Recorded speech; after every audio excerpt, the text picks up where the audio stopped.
Dün yaşanan tarihi merasimi 2 gün önce 9 Temmuz günü yine tarih Kürt halkı açısından Önder Apo'nun videolu mesajı, tabii tüm bunlar Kürt toplumunda, Kürt halkı açısından hem yoğun bir duygusallık, aynı zamanda umudu büyüten gelişmeler oldu. Diğer taraftan da beklentilere Türk devleti nasıl karşılık verecek? Tabii tüm bunlar Kürt kamuoyunun ve Türkiye kamuoyununda temel gündemi.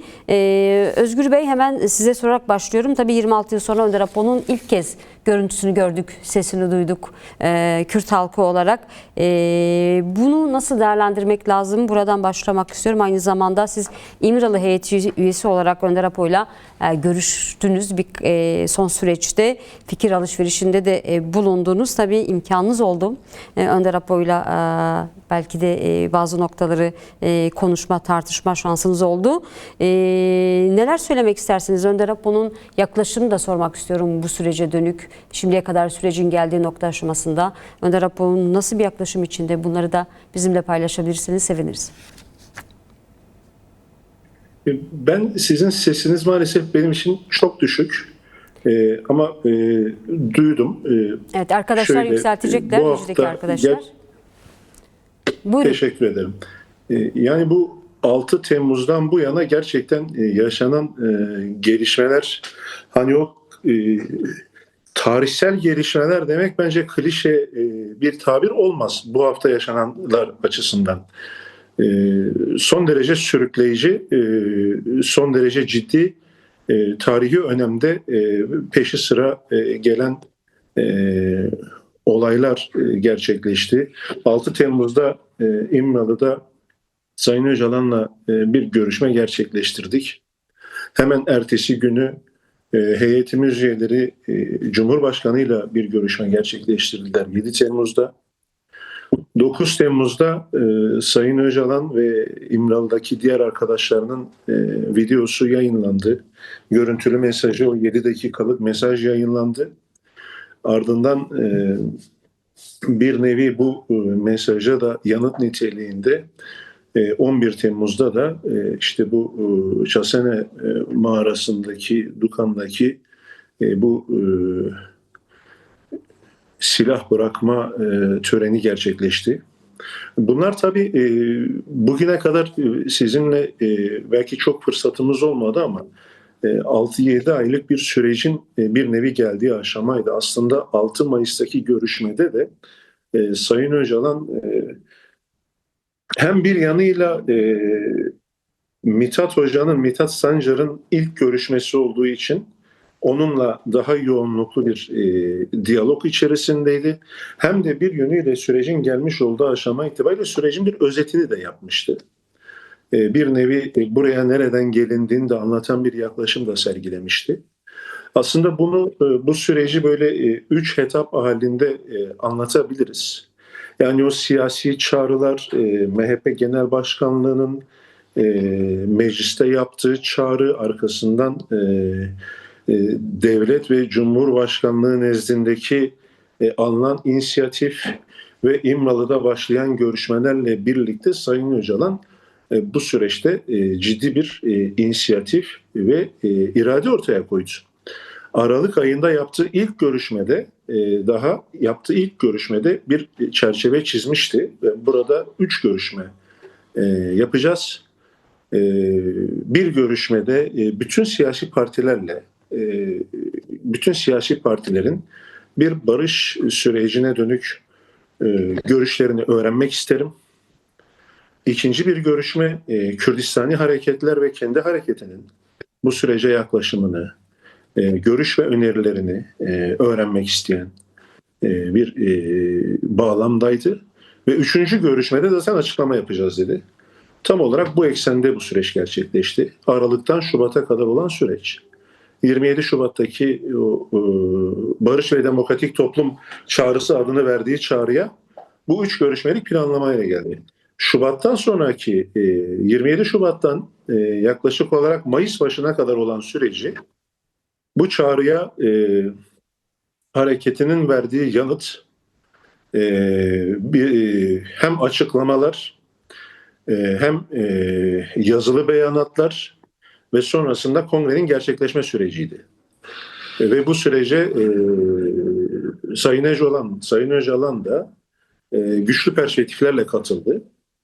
Ve o dönem o 2 aylık, 3 evet yani Şubat sonundan 9 Mayıs'a kadar olan periyodu da bu anlamda kongre hazırlığı ve kongrenin gerçekleştirilme süreci olarak belirtebiliriz. Kongre gerçekleşti. Kongre ile birlikte Sayın Öcalan'ın barış ve demokratik toplum çağrısına gayet tutarlı ve ciddi bir yanıt verildi hareketten, PKK'den doğru. Ve sonuç itibariyle ondan sonrasında artık yeni bir etap başlamış oldu. Ondan beridir de yaklaşık olarak bu tartışmalar devam ediyor. Bu görüşme itibariyle de aslında bu gelinen aşamayı değerlendiren bir tutum ortaya koydu. Bugüne kadar kesinlikle kendi bireysel inisiyatifiyle ve irade beyanıyla bu süreci buraya kadar getirdiğini, bunun güçlü bir yoğunlaşmanın aynı zamanda geleceğe dair de güçlü bir vizyon ve öngörünün sonucu olduğunu, kuşkusuz bu sürece her iki taraftan da sunulan katkıya müteşekkir olduğunu, bunları belirterek, fakat gelinen noktada artık pek çok adımın atıldığını, bu sürecin artık yeni bir evreye geçmesi gerektiğini belirten bir tutum içerisindeydi. Zaten şöyle de söyleyebiliriz. Dünya çatışma deneyimlerinde, çatışma çözümü deneyimlerinde aslında buraya kadar olan aşamalara daha çok bir ön görüşme aşaması denilebilir. Farklı yorumlayanlar, tersinden gidildiğini düşünenler pek çok fikir olabilir. Bunların tümüne saygılıyım ama biz de bunları epeyce bir inceledik. Diğer örnekleri de inceledik. Esas olarak sürecin karşılıklılık bağlamında bu dönemle birlikte başlaması gerektiğini söyleyebiliriz. Sayın Öcalan'ın beklentisi de bu yöndedir. Ki zaten yapmış olduğu işte görüntülü mesajında da aslında her bir başlıkta, her bir paragrafta bence bunu oldukça özlü bir biçimde ortaya koydu. Mesajlarla devam edelim. Bu mesajların ideolojik ve felsefik, politik temellerini de sormak istiyorum.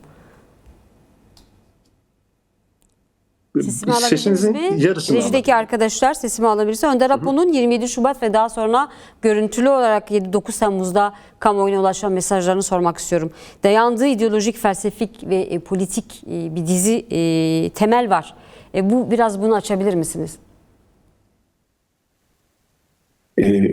Yani kuşkusuz çok kapsamlı. Hani belki böyle burada kısa bir bağlamda bunları özetlemek fazla indirgemeci de olabilir. Bundan açıkçası çekinirim de. Hakkını verememek gibi bir durum ortaya çıkabilir. Fakat bu dönemi esasen 2 boyuta ayırarak değerlendirdi. Onu söyleyebiliriz. Bir boyut barış boyutudur. Esasen bugün işte adımlarını gördüğümüz, birebir gelişmelerini yaşadığımız, işte törenine tanık olduğumuz, karşılıklı adımlarının gerçekleşmesini umduğumuz, tartıştığımız boyut barış boyutudur.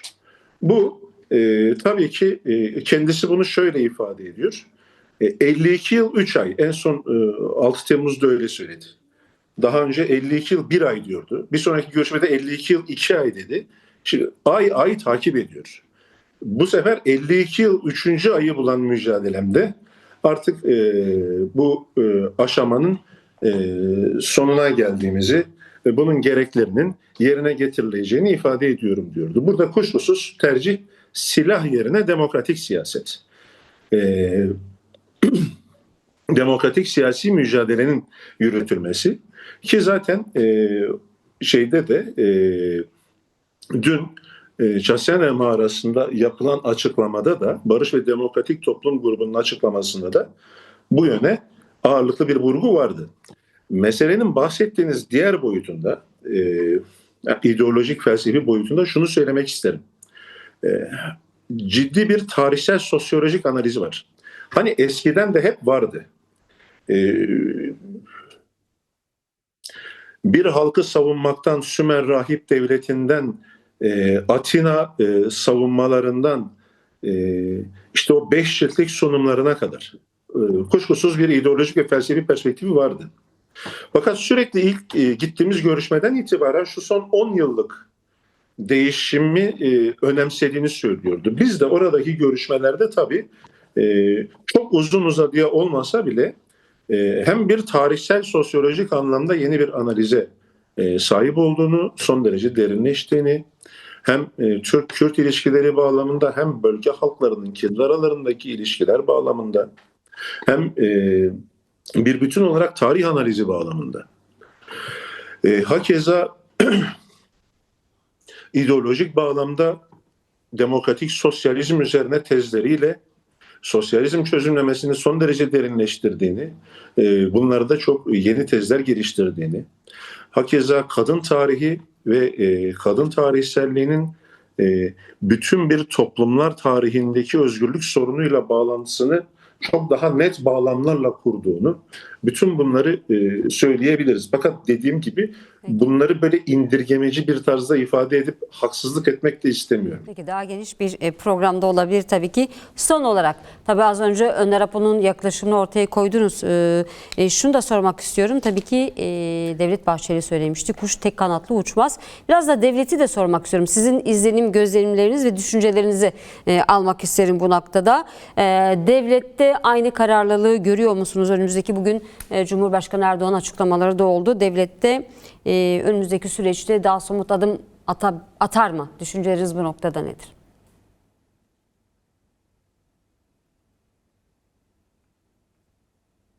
Özgür Bey? Bugüne kadar gelen süreçte belirli ölçülerde tutarlı bir yaklaşım olduğunu söyleyebilirim. Bu bir bütün olarak süreci karşılayan, sürece bir bütün olarak yanıt olmanın ötesinde. Bu konuda henüz gidilecek ve atılacak çok adım var. Fakat Bahçeli'nin o tespiti çok önemlidir. Tek kanatlı kuş tespiti. Bunu Sayın Öcalan da hani doğrudan bu kavramla olmasa bile pek çok kere açıkça ifade ediyor. Yani bireysel inisiyatifle ve irade beyanıyla buraya kadar diyor. Şimdi bu irade beyanının gelmiş olduğu noktayı işte dün gördük. Yani dünkü o görüntüler kuşkusuz meselenin görsellik boyutu önemlidir. İşte bazıları diyor ki sembolik midir, bazıları diyor tarihsel midir? Hepsi olabilir. Çok etkileyici, çok etkileyici de olabilir, çok tarihsel de olabilir, sembolik de olabilir. Fakat hepsinden önemlisi dünkü görüntülerde ya da dünkü sergilenen tavırdaki irade beyanıdır. Orada açıktan bir irade beyanı ortaya koyuldu. Yani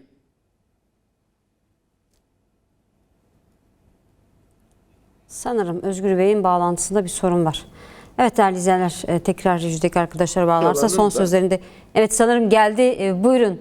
Bağlantı kesilmişti. Buyurun Özgür Bey. ne kadar son birkaç dakika yoktu galiba, doğru mu? Yok, son birkaç saniye yoktu. 10 saniye 15 saniye kadar. Buyurun. Tamam o zaman. Tamam. Bundan sonraki aşamada bir komisyon, özellikle bir meclis komisyonunun kurulmasını son derece önemsiyor. Bu son görüşmemizin önemli bir başlığı ve önemli bir kısmı bunu içeriyordu. Bu meclis komisyonunun mecliste meşruiyeti ve yasallık zeminini oluşturmasını son derece önemsiyor. Meclis komisyonu artık bu süreci yürüten devlet kurumlarıyla birlikte bu sürecin ikinci ana muhatabı haline gelmek durumundadır. Meclis komisyonunda da siyasi partilerin bütününün katılımını aynı şekilde önemsiyor. Bütününün kendisini ifade etme biçimi. Bu açıkçası hepimizin önemsediği bir husus. Çünkü bu mesele herhangi bir siyasi partinin meselesi değildir. Bu mesele herhangi birine kazandırma ya da kaybettirme üzerine kurulu bir süreç değildir. Bu mesele Cumhuriyet'in kuruluşundan beri asla çözülmemiş ve Cumhuriyet'in sistemik sorunu haline gelmiş Kürt sorununun yapısal olarak çözüme kavuşturulma ihtimalidir.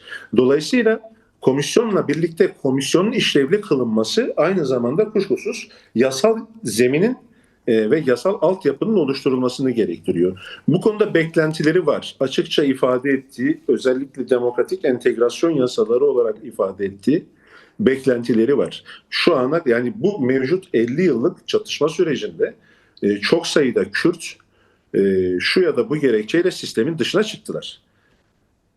Bir kısmı dağda, bir kısmı Avrupa'da, bir kısmı mültecilikte, bir kısmı hapiste yahut ülkede olmakla birlikte başında hukuk kılıcı sallanan çok sayıda insan ve aynı zamanda sadece insanlar değil, siyasi partiler, siyasi kurumlar üzerlerinde hukuk kılıcıyla bu sürecin yürüyemeyeceği belli. Dolayısıyla esasen bunların entegre edilme, entegrasyon tartışmasını bu bağlamda yürütüyor. Bu hukuksal bir entegrasyondur ve bu yasal talep esasen bunun üzerine kuruludur. Komisyondan da bence ilk beklenti biraz bu temelde olacak. Gerisi de sanıyorum zaman içerisinde tartışmayla ortaya çıkar.